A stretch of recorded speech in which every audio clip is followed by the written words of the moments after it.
Você já se sentiu esquecido, traído, abandonado por pessoas que deveriam te amar?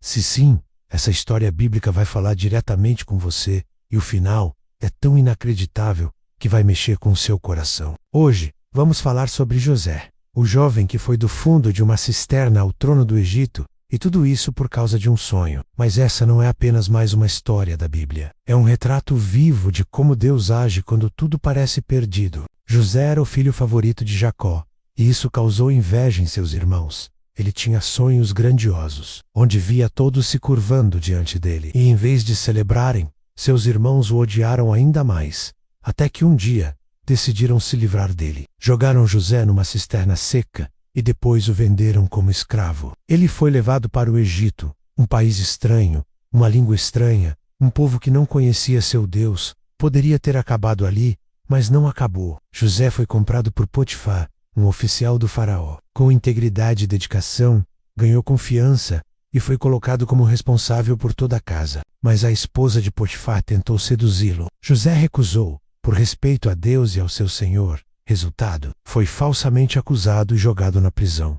Mais uma vez, poderia ter acabado ali, mas não acabou. Mesmo preso, José continuou fiel. Deus estava com ele. Ele interpretava sonhos de outros prisioneiros, e um dia, interpretou o sonho do copeiro do rei. Anos depois, o próprio faraó teve um sonho misterioso, e ninguém conseguia decifrar. Foi aí que o copeiro lembrou de José. Chamaram-no às pressas. José ouviu, orou e revelou o significado. 7 anos de fartura seriam seguidos por 7 anos de fome. O conselho de José foi tão sábio que o faraó o colocou como governador de todo o Egito, de escravo a homem mais poderoso do país. Mas a história ainda não tinha terminado. Durante os anos de fome, os irmãos de José vieram ao Egito buscar alimento.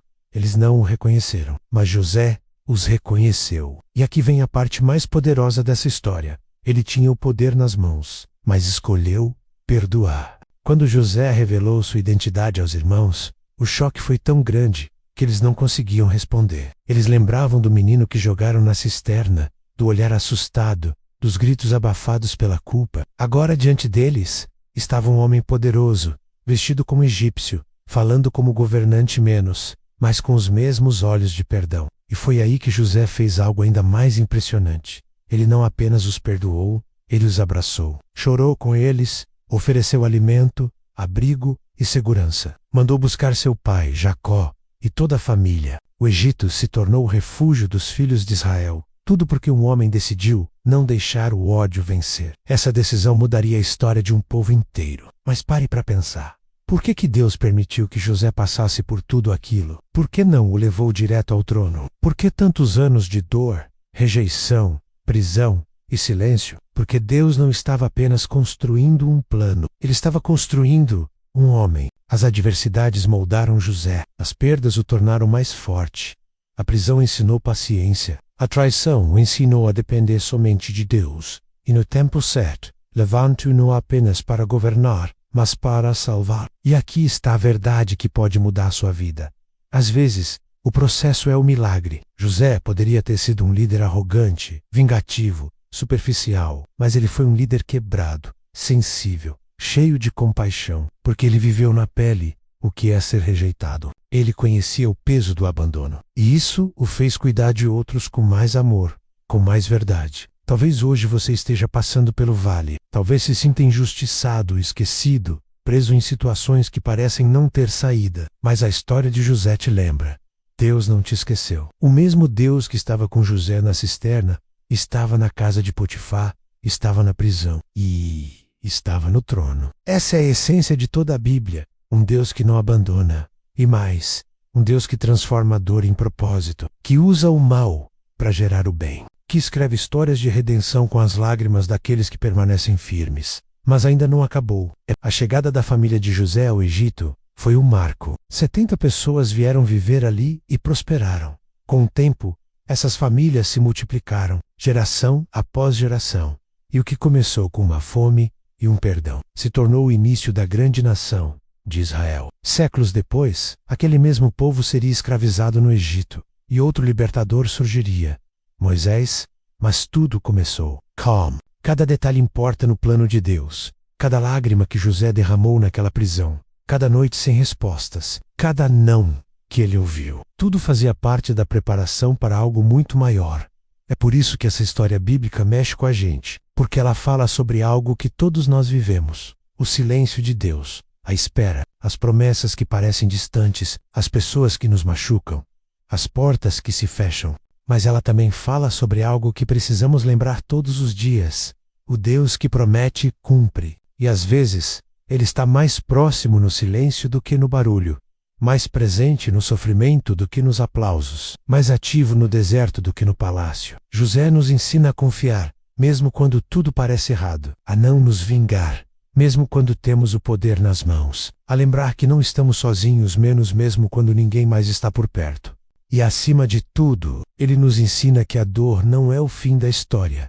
Após reencontrar seu pai, Jacó, José vive um dos momentos mais emocionantes de toda a sua jornada. A Bíblia relata que, assim que Jacó viu o filho, que acreditava estar morto há tantos anos, ele declarou: "Agora posso morrer, pois vi o teu rosto e sei que ainda estás vivo." Não eram apenas palavras de um pai emocionado, era o desfecho de uma dor que ele carregou por décadas. O reencontro de José com Jacó fecha um ciclo de sofrimento e abre um novo capítulo agora, cheio de propósito e restauração. José ofereceu abrigo à sua família, na terra de Gósen, e ali, os filhos de Israel prosperaram. Enquanto o Egito inteiro enfrentava os anos de fome, os filhos de Jacó estavam seguros, bem alimentados e protegidos, por causa de um sonho que ninguém acreditou. Após a morte de Jacó, seus irmãos ainda temiam a vingança de José. Mas ele disse: "Vocês intentaram o mal contra mim, mas Deus o tornou em bem, para que fosse preservada a vida de muitos." Essa é uma das declarações mais poderosas da Bíblia. José entendeu que seu sofrimento não foi à toa. Ele transformou suas feridas em pontes. E esse é o chamado de todo cristão. A história de José aponta para Cristo, rejeitado pelos irmãos, vendido por moedas, julgado injustamente. Sofreu sendo inocente. Foi exaltado depois da humilhação e salvou muitos com sua dor. José viveu até os 110 anos. Viu os filhos de seus filhos. Antes de morrer, fez um pedido: que seus ossos fossem levados à terra prometida, um ato de fé. Muitos anos depois, Moisés libertou o povo do Egito e levou os ossos de José com ele. Até seus ossos continuaram profetizando esperança. Se essa história mexeu com você, se em algum momento você sentiu algo diferente no seu coração, talvez não tenha sido apenas uma emoção. Talvez tenha sido Deus falando com você. A história de José é mais do que um relato antigo. É um espelho da nossa própria jornada. Todos nós enfrentamos traições, perdas, tempos de espera e momentos em que tudo parece estar dando errado. Mas José nos mostra que o fim pode ser completamente diferente do início, que Deus pode usar até mesmo as piores dores para construir os maiores milagres. E aqui vai o convite mais importante deste vídeo. Se você acredita que Deus ainda escreve histórias incríveis, se inscreva agora no canal Deus Fala Comigo. Aqui você vai encontrar muito mais do que vídeos, vai encontrar fé, esperança e palavras que tocam o coração. Mensagens que transformam, histórias que curam. Deixe o seu like se essa história te inspirou. Comente aqui embaixo em que parte da história de José você mais se identificou. E compartilhe esse vídeo com alguém que precisa de esperança hoje, porque talvez, através de você, Deus queira falar com outra pessoa também. E lembre-se, mesmo que tudo pareça perdido, Deus ainda está escrevendo o seu final. E Ele nunca termina uma história com derrota. Nos vemos no próximo vídeo. Fique com Deus.